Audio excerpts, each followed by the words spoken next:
engaging constructively with our EU counterparts. Let me take the main areas of the negotiations in turn.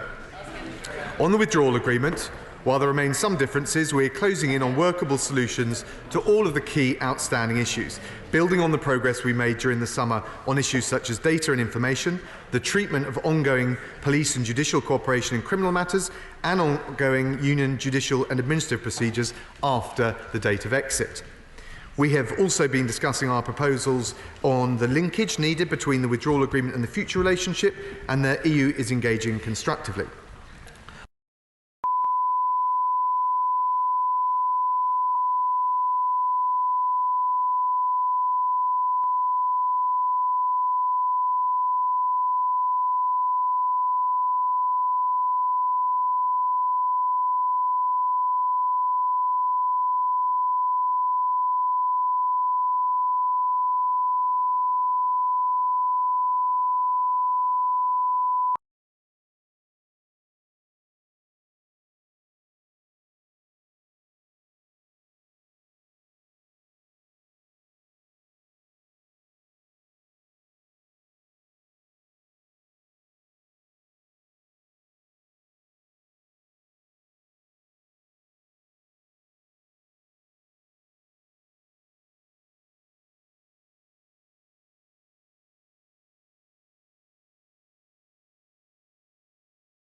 EU leaders at the informal Salzburg summit. We understand the EU raised some concerns, particularly around the distinction between goods and services under the common rulebook and with respect to the facilitated customs arrangement. We continue to engage constructively with the EU. We continue to press our case. The UK's white paper proposals are the best way of ensuring there is continued frictionless trade in goods after Britain leaves the EU, whilst fulfilling the joint commitment to avoid a hard border between Northern Ireland and Ireland and respecting the referendum. These negotiations, Mr. Speaker, were always bound to be tough in the final stretch.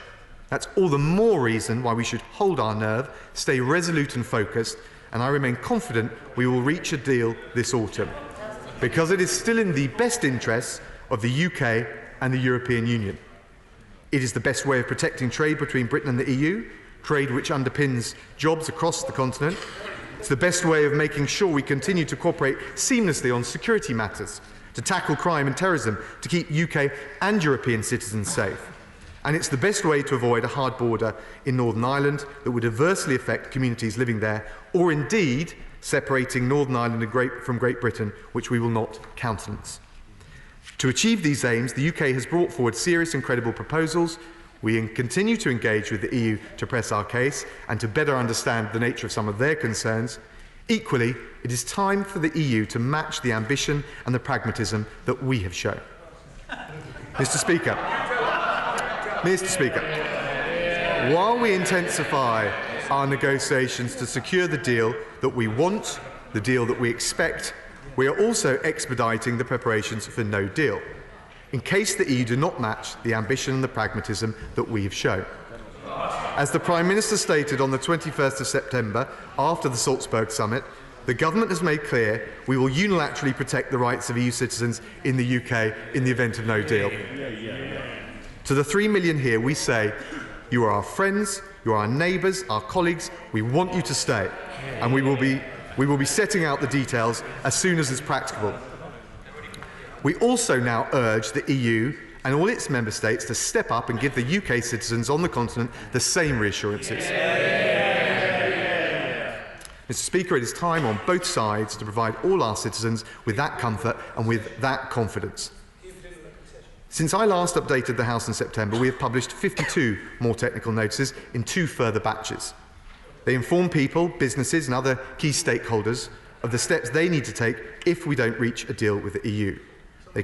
They cover a wide range of sectors, building on other work that's taken place across government over the last 2 years.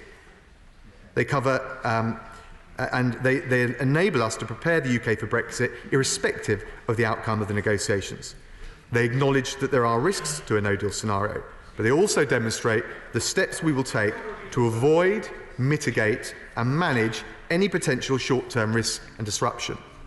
Overall now, we've published 77 technical notices, which form part of the sensible, proportionate measures that we are taking to prepare the country for every eventuality. Mr. Speaker, our most recent batch of technical notices were published on the 24th of September. They're set out in a written ministerial statement today.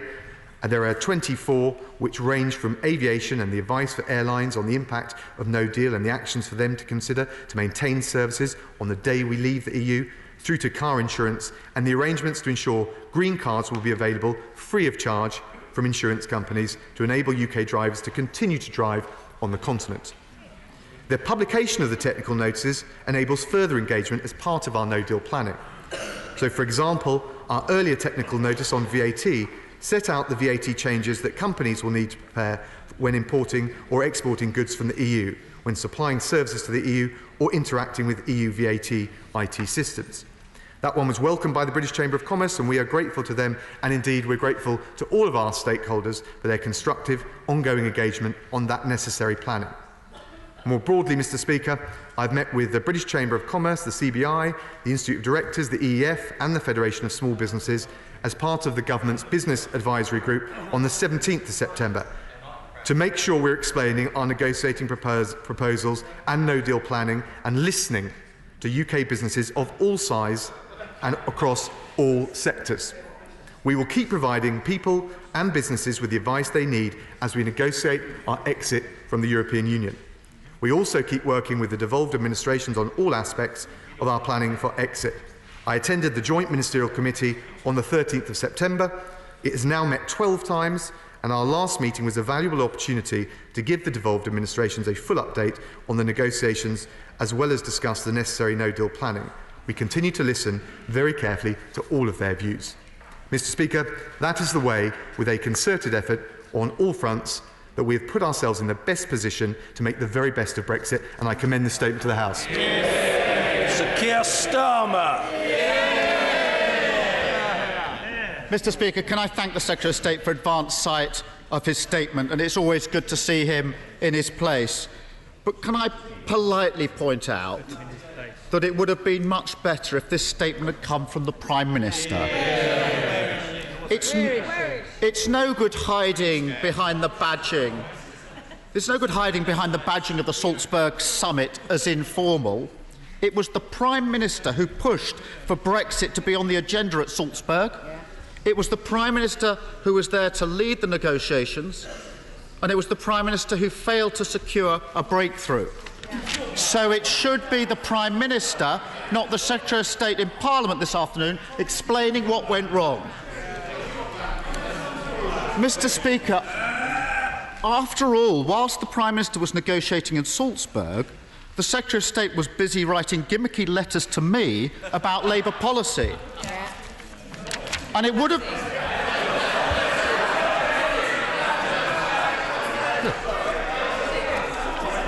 I have to say, the image of the Secretary of State writing gimmicky letters to me on the very day of the Salzburg negotiation speaks absolutely for itself. Mr. Speaker, it would also have been better if today's statement contained details of substantive progress. Instead, it's like Groundhog Day. We get the same old story. The Secretary of State pretends everything's going according to plan. It's just a question of dotting the I's and crossing the T's. Everything will be all right in the end. And if it isn't, we just crush out with no deal, stockpile food and medicines, and declare that to be a great success. I know the Brexit Secretary will be tempted, in reply to me, to do what he usually does, to read out his pre-prepared attack lines about me and the Labour Party. Can I urge him? Can I urge him? Can I urge him? Can I urge him to resist that temptation and to respond to the very serious questions that this House and the country deserve answers to? Firstly, Mr. Speaker, this Secretary of State repeatedly assured Parliament, including from that dispatch box himself, that a deal would be reached by the October Council. His words. Yeah. Well, that's next week. The statement contains no such statement today. So can he firstly update the House on when he now expects a deal to be put before Parliament? Secondly, it's all very well the Secretary of State saying that we're closing in on workable solutions and listing the areas of agreement reached months ago. But we've been here before, many times, and that overlooks the fact that the remaining bit is the hard bit of agreeing the backstop in Northern Ireland. Exactly. A solemn commitment was made to a legally binding backstop in Northern Ireland in all circumstances last December. 10 months later, and all we're hearing is that the government will publish updated proposals on the backstop at some unspecified date. Well, with 9 days to go, when will that be? There is no answer in today's statement, and we need an answer. And can the Secretary of State take the opportunity now to scotch rumours that the government is not even intending to publish a backstop proposal by next week? I'm being repeatedly asked what I would do. I'm happily... Mr. Speaker, I would happily swap sides. At any stage. And there'd be a lot more progress in the negotiations. Mr. Speaker. Move out. I've had reason to say to you before, Mr. Spencer, I'm quite worried about you. I always regarded you as a rather laid-back, gentlemanly farmer. You seem to have mutated into something altogether more vociferous and aggressive. I can't believe it's what you're eating. Calm yourself, man. Sir Keir Starmer. Mr. Speaker, it's being reported on the backstop that the government are now willing to accept an indefinite UK-wide customs union as part of the Northern Ireland backstop offer. Of course, it won't actually be using the words customs union. Call it what you like. So can the Secretary of State set the record straight? Is a customs union now the government policy, at least for the Northern Ireland backstop? Yes or no? Yeah. Thirdly, Mr. Speaker, the Secretary of State repeatedly told Parliament that the final deal this House votes on would include a clear blueprint for the future relationship with the EU. In recent days, the government's been emphasising just how precise this will be. Yet it's nowhere to be seen. The Chequers proposals have been widely rejected by the EU and by MPs across this House. And there's growing concern now that the government is heading for no deal, as recent warnings from businesses including Toyota and BMW underline. Absolutely. And if it's not no deal, then a vague deal, asking us to jump blindfold into the unknown. Well, Labour will not support that.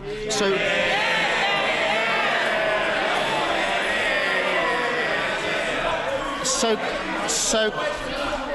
can the Secretary of State take this opportunity to rule out a vague or blind Brexit? Mr. Speaker, for all the warm words, the reality is this. The government's had 18 months, yet they've not even included the terms of the withdrawal agreement, and they've barely started negotiating the details of the future relationship with the EU. A responsible government would realise the fix that it's in. Instead, this government simply repeats the mantra, it's Chequers or no deal. It's not so much nothing has changed as nothing can change. This is not a necessity, this is a political choice, and it's deeply irresponsible. No government has the right to plunge the country into chaos as a result of its own failure.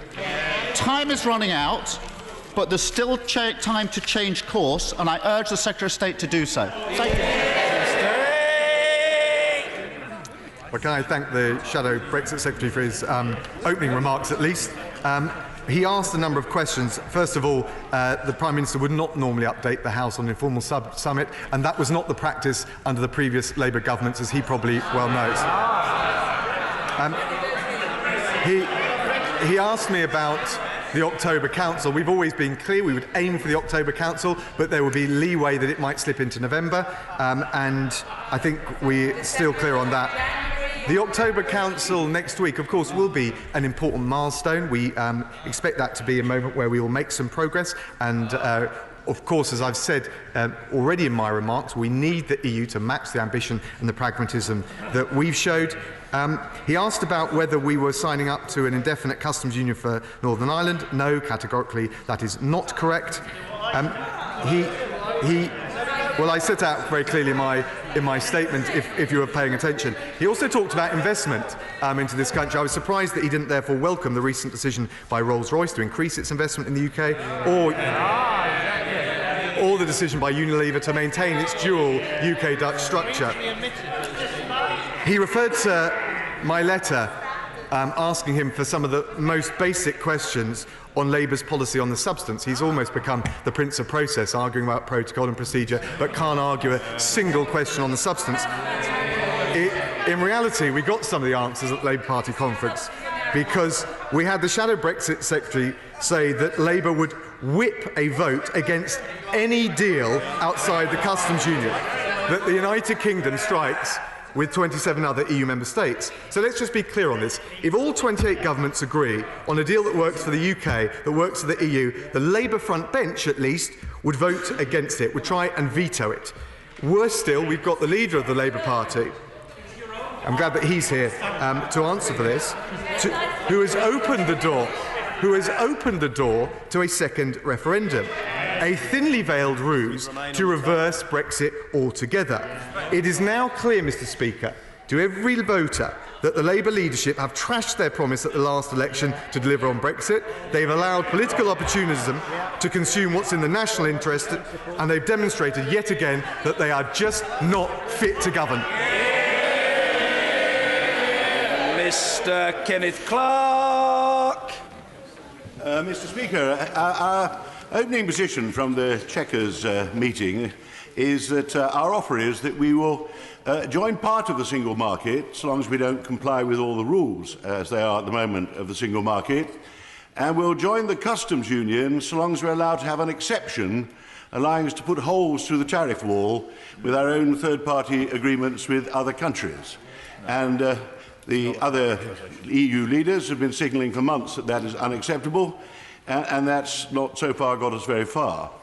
As our chief negotiator, will the Minister assure me that he now expects that in all international organisations, the EU will indeed move a little nearer to our position, just as we move a little nearer to theirs as a matter of compromise? And will he reject as quite ridiculous the arguments are coming from some quarters that we resolve this serious international dispute by tearing up Chequers and moving even further away from the EU's minimum requirements of anybody to have an open trading relationship with the continent? Well, I thank my right honourable friend. Our proposals deliberately deliver not just on the referendum, but on the manifesto commitment that we all stood at the last election, which was to exit the customs union, but secure the best possible trading relationship, preserve the integrity of the whole of the United Kingdom. And as you've said, as the right honourable gentleman has said, we have set out clearly the ambition and the pragmatism of our proposals, and it is quite right now to expect the EU to move in our direction. And if they do match that ambition, if they do match that pragmatism, I'm confident that we can still reach a deal. Mr. Peter Grant.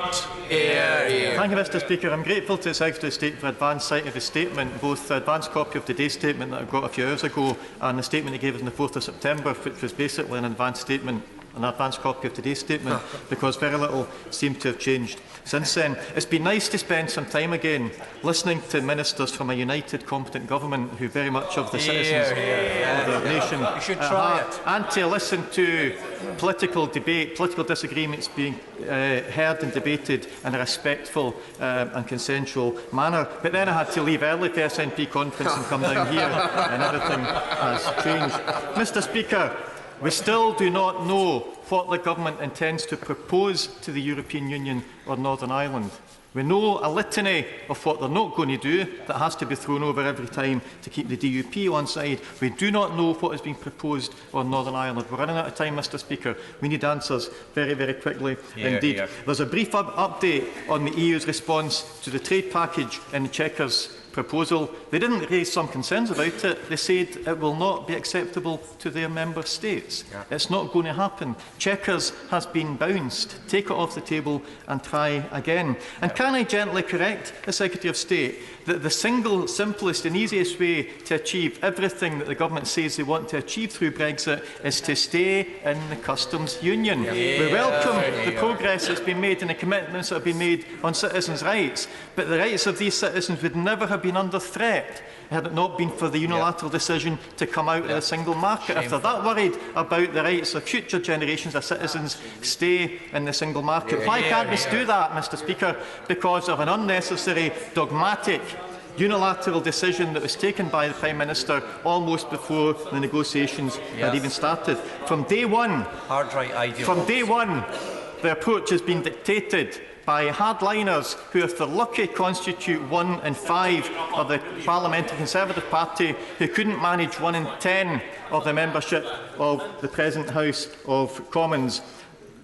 Those who would quite happily go for a hard no-deal Brexit, although they say it's not what they want, those who are serried to the far right of the Secretary of State right now, appropriately enough. The entire dogmatic approach is being driven still by a tiny minority of this House. We could almost say that the tail is being allowed to wag the dogma. Can the Secretary of State tell us what assessment have the government made of the cost to every business in the UK of complying with the avalanche of technical advice they're now being expected to follow? Has any assessment been made at all? And if so, are we going to be allowed to see it this time? Will he confirm that whatever some who prop up his government might tell him, peace in Northern Ireland is not expendable, it is sacrosanct, and it is not negotiable under any circumstances whatsoever? Will the government reject once and for all the demands of the hardline majority? Will they accept that it is now time to listen pragmatically and constructively to the compromises that have been offered almost 2 years ago by the Scottish Government, to the compromises that are being offered by others in this House just now? Will they agree to talk to those who might have an answer before we all crash off the cliff edge together? Can I thank the honourable gentleman for his call for sensible and respectful debate, and I can also agree with him that every effort needs to be made to preserve our precious union. And one thing which I think is very clear in this House, notwithstanding all the differences we have, is that we will not allow any proposals from the EU to draw a customs line down the Irish Sea. The honourable gentleman asked about Northern Ireland and our proposals. Of course, our white paper proposals through the economic partnership will provide the long-term sustainable answer to this question, as well as preserving frictionless trade with our EU partners. They will, in the process, resolve the concerns around the Northern Irish border. At the same time, we remain committed to the joint report in December, which would be for a limited, finite and temporary backstop. He also asked about economic analysis, and that will be made available at the time, in time for the meaningful vote. And then finally, he asked about staying in the single market and the customs union. The reality is, as the honourable gentleman well knows, if you stay members of the single market and the customs union, you're not really leaving the EU. Mr. Ian Duncan-Smith. Mr. Speaker, can I just say to my honourable friend, I'm astonished that he's written to his opposite number attacking Labour policy. Nobody here knows what Labour policy really is. So perhaps he could share those letters with us so we could understand even better. Can I ask my right honourable friend whether or not he read the recent paper by 2 ex-Northern Ireland secretaries, Lord Trimble and his predecessor, explaining how practical solutions were available right now to resolve any issues around having a hard border in Northern Ireland? If he read it, does he agree, therefore, that paper demonstrates there is now no need for a backstop proposal? Well, can I thank my right honourable friend for his questions. The search for a Labour Party policy on the EU and on Brexit continues, but on the reports, and there have been various reports out on the technical solution to Northern Ireland, they've provided very important, useful additional insights. The reality is we have committed, on top of the technical solutions, to agree a legally binding backstop with the EU, but it will have to be temporary and it will have to meet the conditions that we set out and which the Prime Minister repeated in the aftermath in her statement after the Salzburg summit. Hilary Benn. Thank you very much indeed, Mr. Speaker. Can I say to the Secretary of State that the more no-deal technical notices he's published during the summer, the more he has confirmed as correct the judgment of the Select Committee that a no-deal Brexit would be chaotic and damaging. My question, however, relates to the outstanding issue in the negotiations, namely agreeing a legally operable and sound backstop to keep an open border in Northern Ireland. Given that the backstop, if it is used, will have to last until such time as another agreement is reached that achieves the same outcome, can he please explain to the House how on earth a backstop could be limited by an artificial time limit? Well, I thank the right honourable gentleman. The point about the backstop is we hope it will never be used. If it is required, it should be for a temporary, limited period. And he says that he asked the question, how can that be guaranteed? In fact, I think on the EU side, there are limits to the extent to which they can rely on Article 50 for the backstop. There are very real legal concerns on the EU side. But of course, we expect there's no deal until you've got the whole deal, and that includes not just the withdrawal agreement and the protocol in Northern Ireland, but clear steps and a clear pathway to the future relationship which will provide the lasting, sustainable answer on the Northern Ireland issue by making sure we have frictionless trade. Sir William Cash. Thank you, Mr. Speaker. Given the vote to leave and the promised future control over our laws in this Parliament, why are UK voters and businesses being confronted with binding EU rules on goods indefinitely made behind closed doors by 27 other member states with no effective parliamentary lock? Or will he explain now how that parliamentary lock which is being put about would actually work in practice rather than theory? Well, I thank my honourable friend, and I don't accept that characterisation of the white paper proposals. There would be not just technical consultation, but consultation on any legislative proposal in advance. But he is right to say that we would be taking an upfront decision to agree to sign up to the Common Rule Book on industrial goods and agri-food in order to maintain frictionless trade, and there would be a parliamentary lock, but we would have to be mindful, as the white paper sets out, of the consequences of exercising that lock.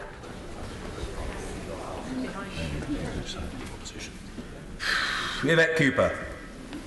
The Minister rightly ruled out a hard border in Northern Ireland and also a customs border in the Irish Sea. But isn't it time now to be honest with people about what that means? He appeared to be ruling out a customs union in the backstop. Is he also ruling out a common external tariff in the Irish backstop? Yes or no? Well, I thank the right honourable lady. We've been very clear about this in relation to it needs to be time limited. We would not accept an arrangement which drew a customs border down the Irish Sea, and it needs to be limited so that we can bridge to the future relationship, which would give us all the advantages of free trade, which we want to take advantage of, both in terms of export opportunities from Latin America to Asia, but also to reduce the cost of living here at home. Mr. John Redwood. Will he confirm that if we just leave without signing a penal and one-sided withdrawal agreement, we will have $39 billion to spend on our priorities, which would be a huge boost to our economy and our public services, a true Brexit bonus? How can an agreement be better than that? Well, I thank my right honourable friend. He's certainly right to point to the countervailing opportunities that a no-deal scenario would have, but I think it is also only the responsible thing to do, as we have in our 77 technical notices and our wider planning, to be very clear that the no-deal outcome is suboptimal, because there are risks and there are short-term disruptions and a buffeting to the UK economy and all those other things. I'm confident we could get through it, but I think it's by far in the way the superior outcome to get a good deal with the EU, which is good for the UK, good for the EU, preserves our trade with them, preserves our security cooperation, and at the same time liberates us to trade more energetically with the growth markets of the world. Mr. Ben Bradshaw. Mr. Speaker, if the Tories want to know what Labour policy is, they should read the excellent motion that was passed recently at our party conference. But can I ask him, does he agree that any withdrawal agreement must include precise guarantees that Britain and the EU will enjoy frictionless trade in the event of Brexit, as the number 10 Downing Street spokesman said yesterday? The honourable gentleman will know that our proposal is set out very clearly in the white paper. That's what we're pursuing. He's right to say that the negotiations have been tough, but you don't throw your hands up in despair, you knuckle down, you hold your nerve, and we'll keep pursuing and pressing our case. What I cannot do is accept the case he makes for reversing the referendum. That will be a democratic outrage, and is not something that we will countenance. Amber Rudd. Mr. Speaker, can I welcome the deliberative approach to Brexit that protects businesses and endeavours to make sure that that frictionless travel will continue across the border. But can I ask the Secretary of State what his plans are in the event of a no deal for security matters? I remain very concerned about the somewhat gung-ho approach to no deal, given that the security matters are not yet in place to ensure that our country remains safe from terrorists, safe from organised crime, and the EU has the same benefits from our efforts. Well, can I thank my right honourable friend for her remarks? I'm confident that in the medium to long term, we would of course resume all of the kinds of cooperation that one would expect. But it's right to say that in a no-deal scenario, we could not rely on the EU just continuing that in the short term. One thing that can be said, though, in that scenario, there would be countervailing opportunities. For example, in relation, she talks about security, preventative checks at the border, and the ability to deport when you're beyond the free movement rules that we're bound by under the EU. Luciana Berger. Thank you. The Secretary of State said in response to my honourable friend from Exeter, and he didn't quite respond, and I think it's a very important point. Yesterday, we heard from a number 10 spokesman that there must be precise guarantees that Britain and the EU will enjoy frictionless trade after Brexit. Will the Secretary of State now confirm that these guarantees will be a condition in the withdrawal agreement? I'm grateful to the honourable lady. I'm not sure I'm going to allow or let the opposition benches set conditions on the UK's policy when it's been clearly set out in our white paper. We want to pursue the frictionless trade with the EU that we have right now, and that's what our proposal will deliver. But of course, it requires the EU to meet us halfway, to match the ambition and the pragmatism that we've shown. Mr. Owen Patterson. Mr. Speaker, if the backstop comes into operation, the UK will effectively be within the rules of the single market and the customs union and ultimately the ECJ. 3 times the Secretary of State has said this arrangement will be temporary, but it will be open-ended. What will be the exact legal process by which we will end this, and what will be the incentives for the EU to end this arrangement when they are happily taking large sums of public money from the British taxpayer? Well, I thank my right honourable friend. We've made clear that it will be temporary and finite. I think the reassurance I can give him in advance of the publication of our proposals will be that for the EU it's very difficult.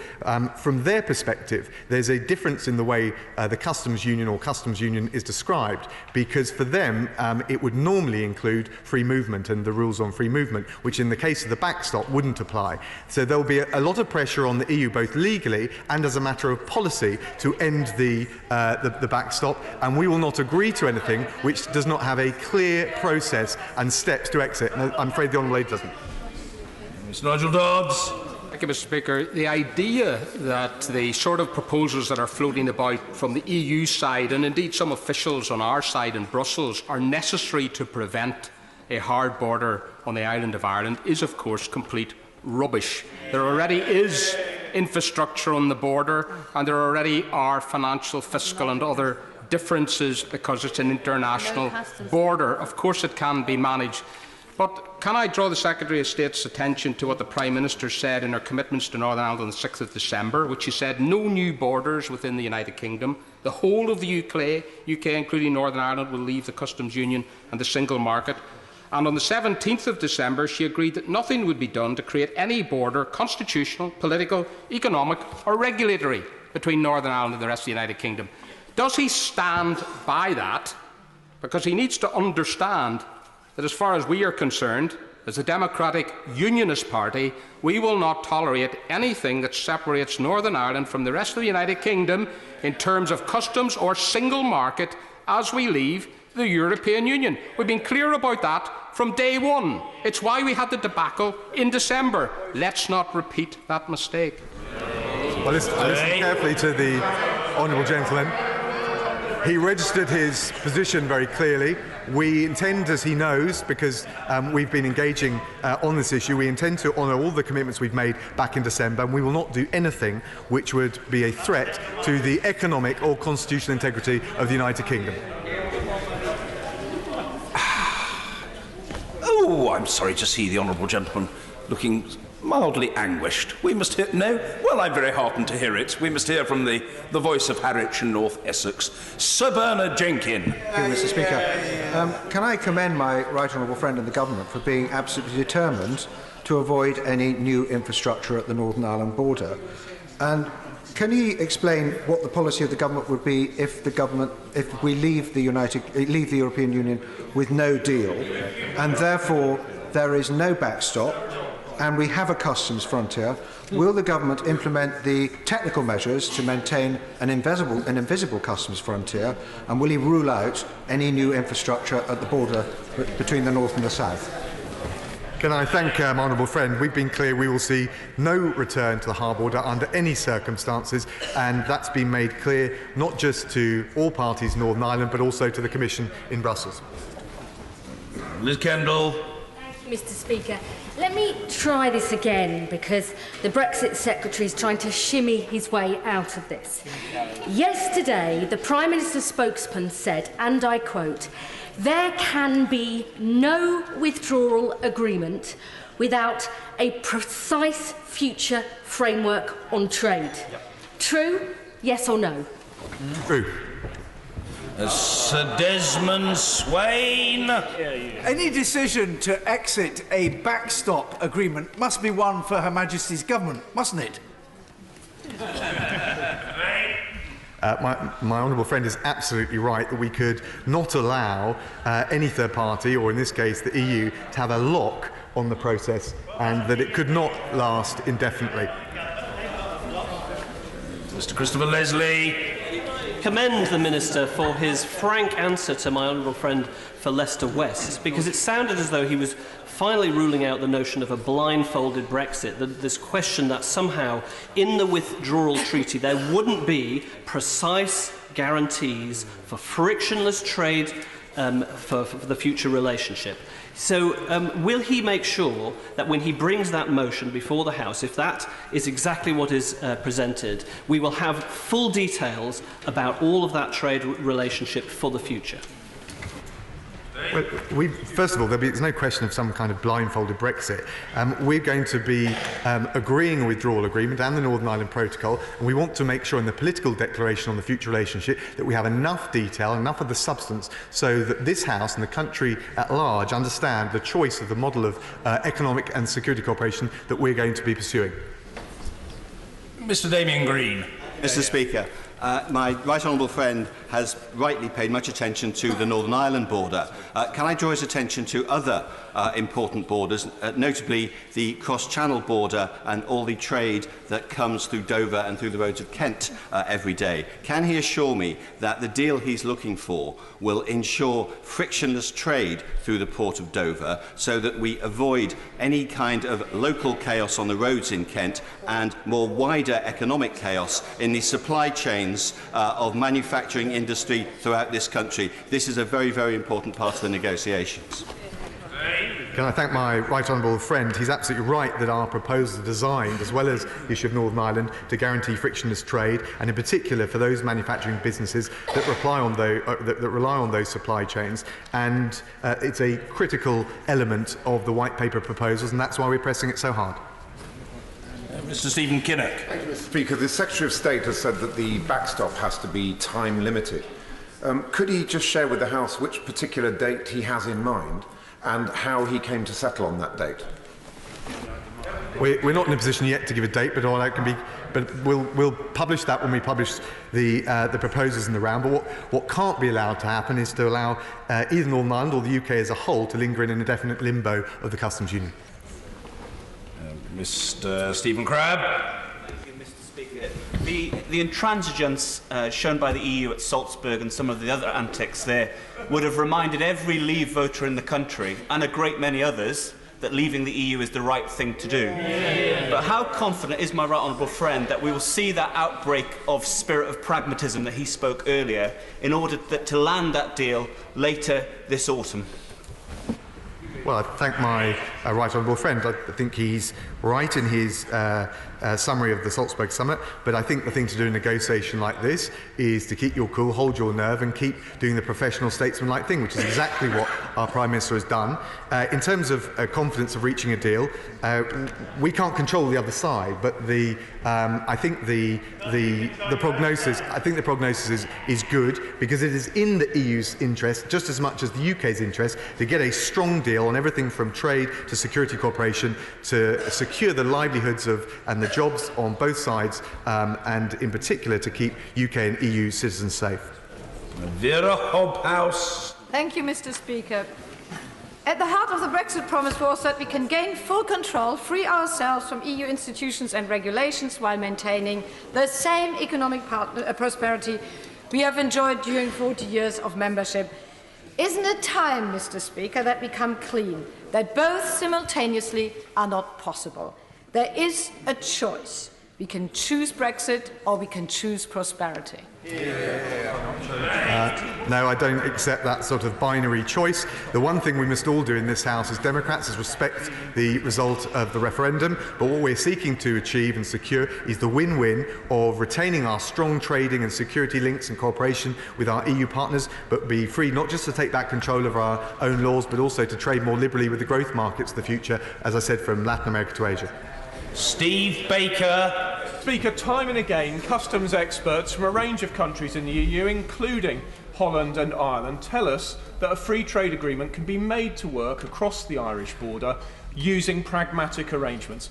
When will the government take this key that has been handed to them, keeping us in the prison of this negotiation, and admit that we can leave into an FTA basis, which will make this a proper independent country, able to control its domestic regulations as well as its tariffs, so that we can lead the world into a new era of free trade? Well, I respect my honourable friend, and I, again, as ever, pay tribute to the work he's done. But he will know, because he was in government, indeed in Dexter at the time, that whilst it may be theoretically possible for us to do that, we cannot do it and have a deal with the EU. The EU are not offering us Canada, Super Canada, an FTA, without keeping to the commitment that we made when he was in government in December to come up with a legally binding backstop. So that is a shortcut to no deal, and we've always said that we'd be ready if that outcome is forced on us, but the optimum aim here, the optimum objective that we're working towards, is a good deal with the EU. We couldn't get that if we pursued what he's suggesting. Speaker, is the Minister aware that I consider myself sent here to secure the health, welfare and future prosperity of my constituents and the people of our country? Is he aware that anything he said today does not convince me that we're heading for a steep decline and a miserable future for our country and for my constituents? Well, all I'd say to him is that we are ambitious for our post-Brexit relationship with the EU. The economic news from the Bank of England on GDP accelerating in growth terms, but also rising real wages is important. I think this is the moment to go into these negotiations with some economic self-confidence and some political ambition. And if we do that, this country's best days lie ahead. Mr. Speaker, the Japanese Prime Minister has recently declared that Japan would welcome the United Kingdom into the Trans-Pacific Partnership with open arms.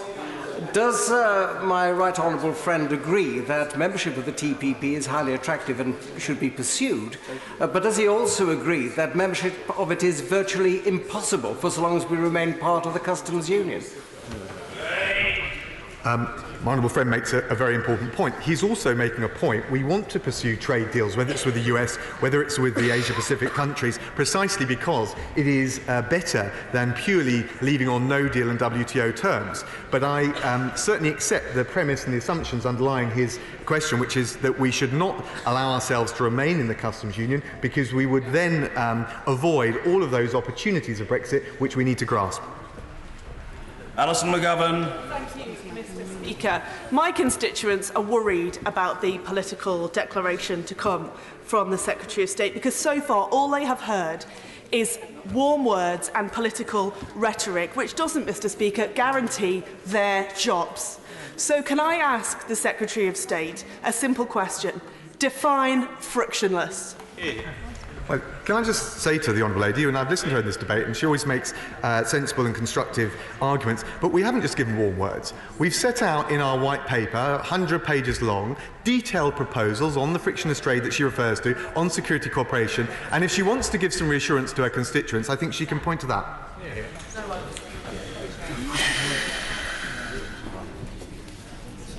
Dr. Sarah Wollaston. Thank you, Mr. Speaker. The Secretary of State will have heard the clear intention of many colleagues on these benches to vote down the Prime Minister's pragmatic deal. And meanwhile, the clock ticks down to the 29th of March, and there's a very serious risk that we could crash out with no deal and no transition. The consequences of that would be disastrous and very different from the dodgy prospectus that was set out at the referendum. And particularly if that is the case, will the Secretary of State commit to giving the British people the opportunity to give their informed consent to that final deal? It's not about obstructing the referendum, it's checking that we have informed consent, and no decent surgeon would proceed without it. Well, I certainly agree with my honourable friend about the need to pursue a good deal with the EU, and all our efforts are focused on achieving that. I don't accept the premise of her suggestion on a second referendum. I think it would inevitably be aimed at trying to reverse Brexit, and I think that would create democratic outrage and huge amount of mistrust in the establishment and the political system. Jonathan Edwards. Mr. Speaker, he mentioned the GMC in his statement. An issue of huge importance to Wales is the issue of post-Brexit cohesion funding. And following Salzburg, the Prime Minister seemed to indicate that the proposed Shared Prosperity Fund would be the sole responsibility of the British government. As he knows, economic development is a devolved issue, but this seems to indicate that this matter would be clawed back by Westminster. Isn't it now clear that for Wales, Brexit means the complete opposite of taking back control? I thank the honourable gentleman for his question. Very important to make sure that Brexit works for all parts of the United Kingdom. On all of those devolution issues, we continue to engage with all the devolved administrations, including in Scotland. That's what I set out in my statement in relation to Scottish Welsh ministers and the officials from the Northern Ireland Secretariat. And we want to make sure in the process that he's described that we continue to engage and make sure that it's a great opportunity for the people of Scotland. Mr. Peter Bone. Thank you, Mr. Speaker. I would like to thank the excellent Secretary of State for coming to the House to make this statement. And obviously he would like to get a checkered deal. But as that has already been rejected by the European Union, and I have to say in some ways insulting the Prime Minister in the process, and that he thinks coming out without a deal is suboptimal, shouldn't we learn from a former great Labour Prime Minister about a third way? And surely checkers... Oh, they didn't cheer that point. I don't know why. Checkers plus. Is that not, if checkers fails, the way forward? My honourable friend knows that we've made clear that we will listen to the other side, but we need to understand their objections. We're not going to just take the face value, a computer says no approach, when we've put a huge amount of effort and looked in a very innovative way at our proposals. So we'll continue to press our case to make sure we get a good deal. But I hope he agrees with me that whatever the view on no deal, it will be a far better outcome for this country if we can secure a good deal, and that's what we're aiming for. Fadden. The Prime Minister has said that a Canada-style free trade agreement is nowhere near good enough for the United Kingdom. Does the Secretary of State agree? I think we should be aiming for the best possible outcome. I think our white paper proposals give us that. And I think one of the crucial things we need to disabuse people of is the illusion that the EU is offering a CETA plus or anything else without the legally binding backstop. That's what we're focused on achieving. Vicky Ford. Mr. Speaker, many jobs rely on getting a free trade deal and frictionless trade, but such a trade deal also relies on fair competition between both parties. Can I urge the Secretary of State to continue to reassure those in Europe that this country will not lead a race to the bottom in environmental standards, consumer standards or welfare standards, and that this government is committed to fair competition? Well, I thank the honourable friend. She's absolutely right. We want to make sure we have pro-competition regime at home. We've, as she will know, in our white paper, set out some of the reassurances on level playing field, and of course, if they come as a package with the Chequers deal. So what we're also being very clear with the EU about is there can't be any cherry picking from the proposals that we've put forward. Steve McCabe. Mr. Speaker, the Secretary of State said in his conference speech that he'd rather leave with no deal than negotiate any form of deal that involved a customs union. Did he run that past the management at JLR? And how does he think the poor workers at JLR, now enjoying a 3-day week and a 2-week total shutdown, will respond to such a stubborn and intransigent attitude? JLR want the deal that we're pursuing through our white paper proposals. What they certainly don't want is all the extra additional uncertainty of the second referendum that the leader of the Labour Party has now exposed them to. Charlie Elphick. Mr. Speaker, representing the Port of Dover, I've given the situation a lot of thought, and the reality is it not, that a Canada-style deal could work and could be made to work in a frictionless way if we build on already existing juxtaposed controls which enable frictionless movement with passport checking. We could do that for goods as well and make sure we could have a Canada-style agreement and make sure that we have frictionless trade as well. Will the Secretary of State take that forward? Well, I always listen very carefully to my honourable friend. He makes his case in a powerful way. I would still just suggest to him that if you're looking for the right balance between making sure we protect our precious union, making sure we preserve our frictionless trade with the EU, and also liberating the country to trade more energetically with the growth markets of the future, the proposals we've set out are the only credible plans that actually deliver on all of those objectives, and that's why we're pursuing them. Stephen Doughty. Thank you, Mr. Speaker. Unlike some of the suggestions coming from the parts of the benches over there about a minimalist free trade style agreement, the CBI Director General told the BBC recently that a minimalist agreement would introduce friction at borders, would not solve the Irish border question and would damage our supply chains. So will the Secretary of State say whether or not he agrees with the Director General of the CBI, and will he therefore rule out that as an option?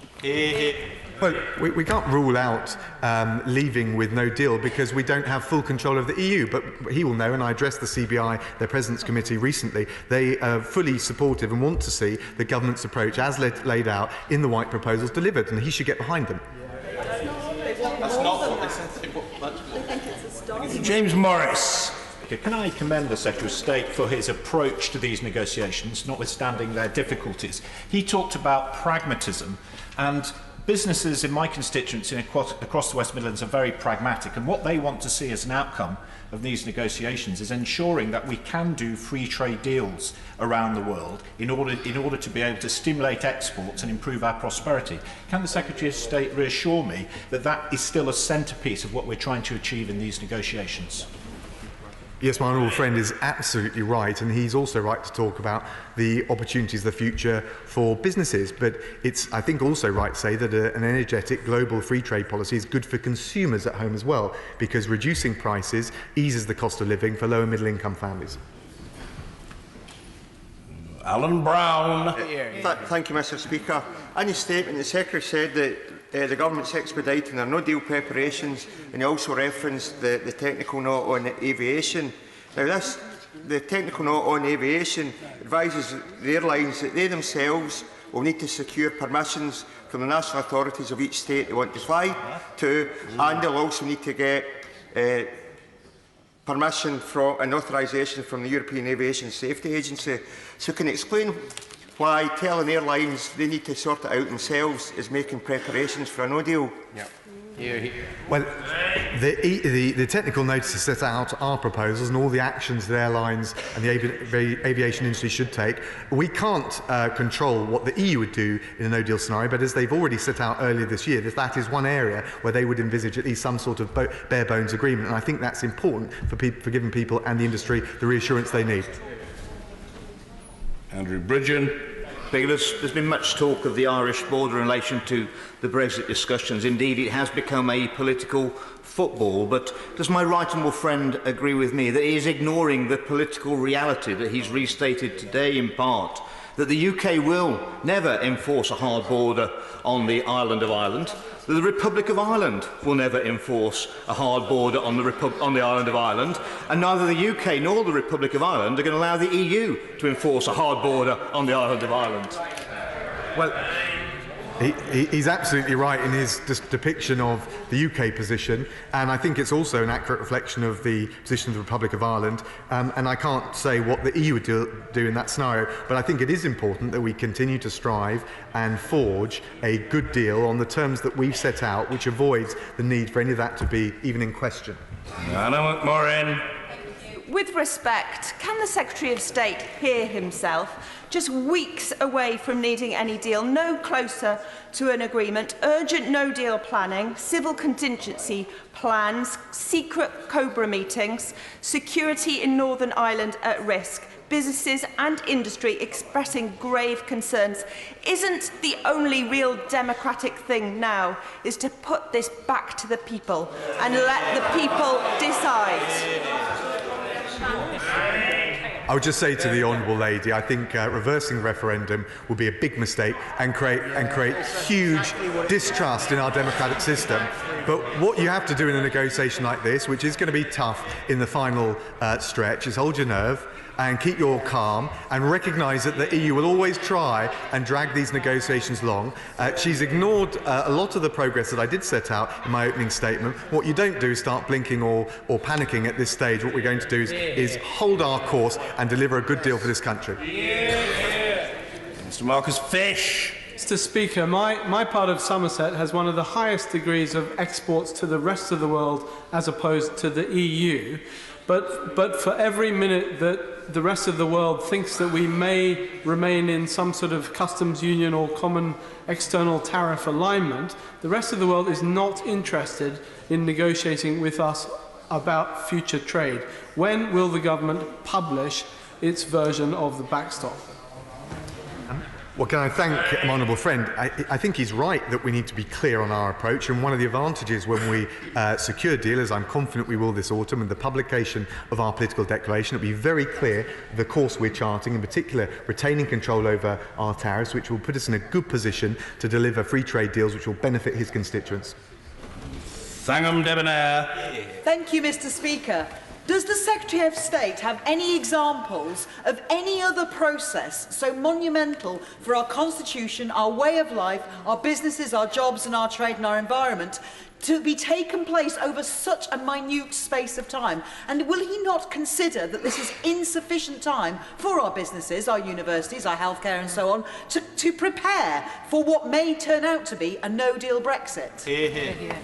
Well, I thank the Honourable Lady. I think she's right to point out that there are risks. We set out our plans through our technical notices and also through legislation to mitigate, manage or avoid those risks. I would just say to her it was 2016 when we had this referendum, so it's not been done in a hurry, but the reassurance I can give her is that we will pursue as best we can the best deal with our EU friends and partners. But the wrong thing to do right now is to open up the door to a second referendum with all of the uncertainty that brings, and that's why the decision of the Labour Front Bench is so flawed. Jack Brereton. You, Mr. Speaker. Would my right honourable friend please remind those, particularly within the Labour Party, who are calling for a people's referendum, that we've actually already had one, and it was one of the greatest democratic exercises that this country has ever undertaken. My honourable friend is absolutely right.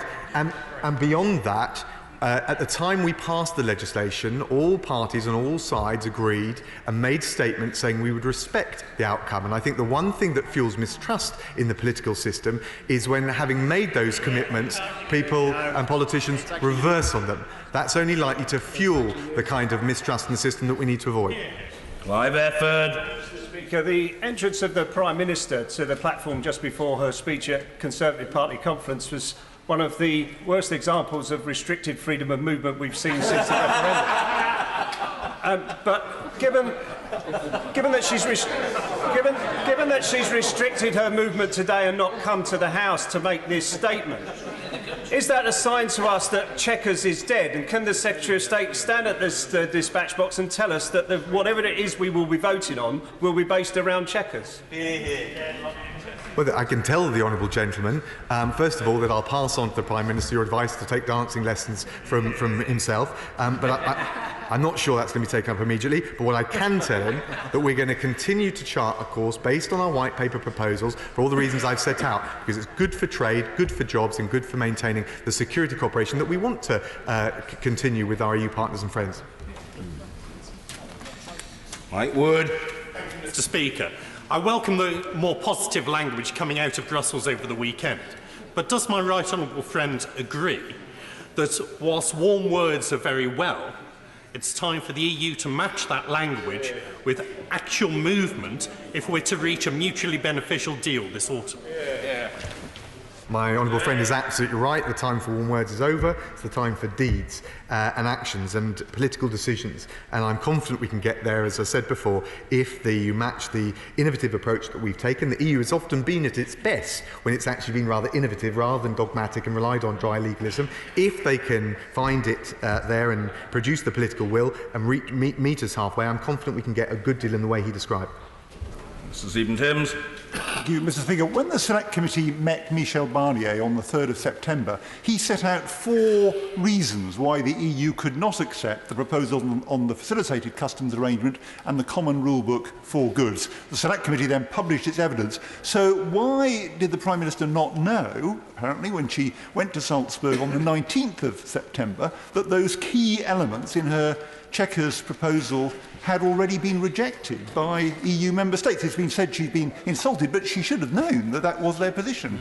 I thank the right honourable gentleman. Look, he's right to say that the EU have at various points set out objections. Some of them I don't believe stand up to scrutiny. For example, the distinction between goods and services, one that the EU take with relation to Ukraine, so that's at least a precedent to show that they can do it if they want to do it. But the reality is, if you're in a negotiation and you've taken your time to work up plans, think them through, bear in mind the equities and the key interests on the EU side, we don't just throw them up in the air and throw our hands in despair when the EU says no, or when one or other element of the EU says no. We continue to press them, understand their concerns better in the way that we've set out our proposals, and make sure we can deliver a good deal that works for them as well as working for the UK.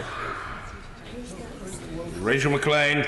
Thank you, Mr. Speaker. We were fortunate in Redditch to have a visit from the Leader of the Opposition quite recently. I was unable to attend. I was quite busy seeing my constituents in my surgery. And if he had come and spoken to my constituents in my surgery, as I do, he would have found that the vast majority of people do not support a second referendum because they believe that this would undermine our democracy. Can the Secretary of State confirm to my constituents that he does not support a second referendum either?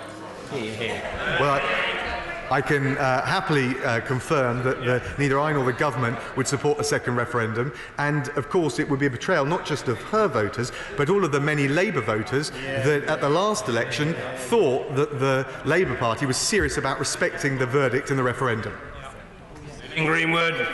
Manufacturing accounts for 12% of jobs in the East Midlands. Thousands of those jobs are dependent on just-in-time supply chains. Can he explain to workers at Toyota, at Rolls-Royce, at Bombardier, and thousands more working for their suppliers, how the countervailing opportunities of no deal could possibly compensate for the threat to their jobs? And if he can't, why is he prepared to contemplate leaving with no deal, but he's not prepared to contemplate remaining in the customs union? Well, remaining in the customs union wouldn't be giving effect to the referendum, but she mentioned mentioned Rolls-Royce. They've just announced an extra investment in their Goodwood plant in Sussex, and there are many businesses that are saying actually this country, regardless of Brexit, is an excellent place to come and invest because of our skills, because of the entrepreneurial creativity of our workforce and our people. And actually I hope that she could have a bit more confidence, not just in her own constituents but the people of this country, to make the very best of the opportunities of Brexit. Thank you. Michael Tomlinson. Speaker, and I welcome the statement from the Secretary of State, in particular his clarity and reassurance towards EU citizens living and working in this country. Mr. Speaker, contrast that clarity with the response from the Labour front bench that refused to set out what the Labour Party's position is, and that is still facing both ways on the issue of a second referendum. Well, I have to say to my honourable friend, he's absolutely right. The Labour Party have got no clear, coherent position on any aspect of the substance, and the calling of the Labour leader for a reversal of Brexit through the referendum is a betrayal of every Labour voter that voted at the last election. Jack Dramey. Mr. Speaker, the Jaguar on a 3-day week. Solihull Land Rover ceasing production for 2 weeks.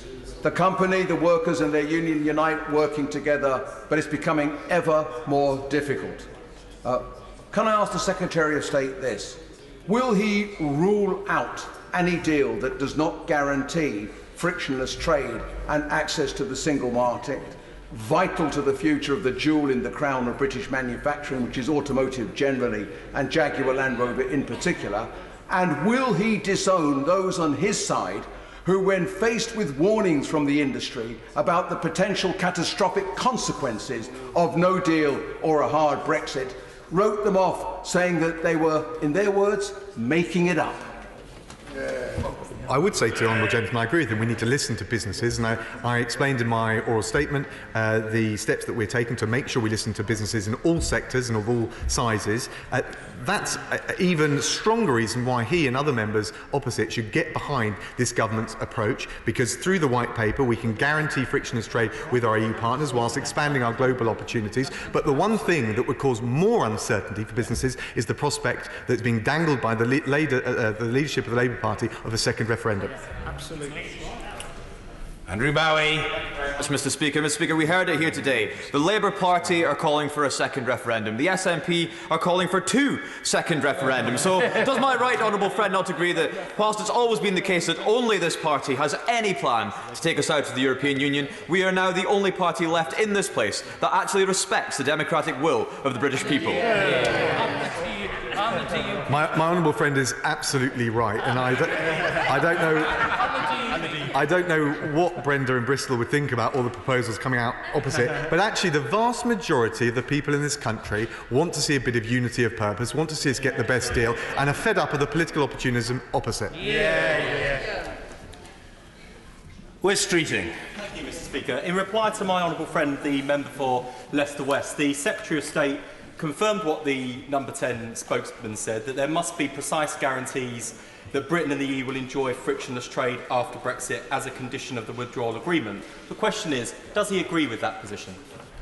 Well, we've made clear in our proposals, first of all, in relation to the question I answered, that we want to see a well-detailed political declaration, so people, when they come to vote on the meaningful vote, have got a clear idea of the direction of the economic model, the security model of cooperation. And as he will know, through our white paper proposals, we are pursuing and aiming for frictionless trade. That's the point of signing up to the Common Rule Book on goods and agri-food. That's the reason for the FCA. He should get behind those proposals. You only get behind the Prime Minister? Maggie through. Thank you, Mr. Speaker. My constituents tell me that they are concerned about the hokey-cokey approach of the party opposite. They also tell me that they've had their people's vote in June 2016 and they don't need or want a second one. Does the Secretary of State agree with my constituents? They're absolutely right, as they proved by electing her to this place. The Secretary of State mentioned that he is confident of having a withdrawal agreement in the autumn. He's also talked about having the political declaration having a clear blueprint for a future relationship with the EU as part of this. So when will this House be able to scrutinise both the withdrawal agreement and the blueprint, and what level of detail will it have? Thank the Honourable Lady for her question. It's very important, and the time frame for scrutiny in this House and the other place is also very important. So after the agreement has been reached in all of the areas that she described, we would have a period where the documents would be laid and there would be a meaningful vote, and then after that the legislation implementing the withdrawal agreement would be introduced. Mr. Kevin Foster. Thank you, Mr. Speaker. I refer the House to my register of members' interest. There's rightly been a lot of focus on one of the land borders affected by the UK leaving the EU, but so far no question about the second one, the one between Spain and Gibraltar. Could the Secretary of State outline how he is keeping in contact with the government of Gibraltar about the process of negotiations and ensuring their views are fully taken on board? I thank the honourable friend. He's absolutely right. I met with the Chief Minister recently. We're making sure they're fully involved and fully aware with all of the negotiations. We've made good progress together in Madrid, and my honourable friend, the Minister, is going to be seeing him again next week. Thank you, Mr. Speaker. In a letter dated the 23rd of August, the Health Secretary said, based on the current cross-government planning scenario, we will ensure the UK has an additional 6-week supply of medicines in the event of no deal. However, it was then reported in the Sun newspaper on the 8th of September that Cabinet Ministers were to be warned of a 12-week disruption at the border in the event of a no deal. That is twice as long as the Health Secretary was planning for. Now, can the Secretary of State therefore clarify what are the government's current planning assumptions for the length of disruption at the UK border in event of a no deal? Well, can I give the Honourable Lady just a bit of reassurance, because both in the technical notices and the letter that the Health Secretary sent to stakeholders, it set out very clearly, and hopefully also give her the reassurance that actually stockpiling of medicines and vaccines is a standard part of UK planning and the way that the government engages with the pharmaceutical industry in lots of other areas. Mr. Speaker, in the course of the referendum campaign, my constituents weighed up the arguments on behalf of the Leave and the Remain campaigns and voted overwhelmingly to leave. Since then, there are siren voices calling for a second referendum. I wonder if he has heard a single argument made since the referendum that was not made before it, because I haven't. I thank my honourable friend. I think at the time, come the end of the referendum, everyone was looking forward to actually getting a conclusion of it, because it seemed to have dragged on forever and we'd gone round the House and all the different arguments. The country heard both sides, claims, the counterclaims, plenty of controversy, but I don't think that the people of this country are fools. They made their decision, they knew what they were doing, and now it's time to leave. Sammy Wilson. Mr. Speaker, we welcome the commitment from the Minister that whatever form the backstop, which was foolishly agreed last December, takes, it will not include any customs or regulatory arrangements which treats Northern Ireland different from the rest of the United Kingdom. However, we are concerned that he still sees the need for a backstop, albeit that it will be limited in scope and limited in time. Could he clarify for the House and for the people in Northern Ireland how will such a backstop be limited? What will it be limited to, and how long will it be limited for? And can he also assure us that the comments made by Michelle Barnier this week, that it would have to prohibit Northern Ireland from taking part in any trade deals negotiated after Brexit, will not be the case? Well, thank the honourable gentleman, and I understand the points he's making. He will have seen the statement made by the Prime Minister in the aftermath of the Salzburg summit. We've been very clear that the backstop would need to be a temporary and finite bridge to the future relationship, which would subsume and supersede the need for any backstop at all. And of course, it cannot be right to have any distinction in terms of customs regulation for one part or other of the UK, because we proceed as one. Thank you. Order. 10-minute rule motion, Mr. Alex Norris. Thank you, Mr. Speaker. Mr. Speaker, I beg to move that leave be given to bring in a bill to make provision about offences when perpetrated against retail workers, to make certain offences aggravated